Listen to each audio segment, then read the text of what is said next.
বিসমিল্লাহির রহমানির রহিম। প্রিয় বন্ধুরা, আশা করি সকলেই ভালো আছেন। আপনাদেরকে আল্লাহ পাকের ৯৯ নামের অর্থ এবং ফজিলত সম্পর্কে জানিয়ে দিচ্ছি। তাই আপনারা ধারাবাহিকভাবে ভিডিওগুলো দেখতে থাকবেন এবং ভিডিওগুলো স্কিপ না করে অবশ্যই ভিডিওগুলো দেখবেন। আপনার উপকারে আসবে, আমার উপকারে আসবে। আল্লাহ পাকের ৯৯ নামের মধ্যে একটি নাম হলো আল ওয়াহাব।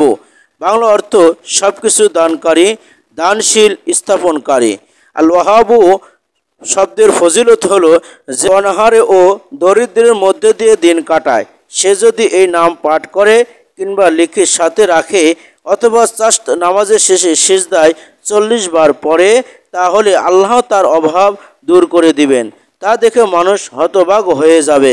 আর সে যদি কোনো বিশেষ অভাবে পতিত হয়, তাহলে সে যেন ঘর বা মসজিদের আঙিনায় সেজদা করে হাত উঠিয়ে ১০০ বার এই নাম পড়ে, তাহলে তা উক্ত অভাব থেকে মুক্তি লাভ করবে।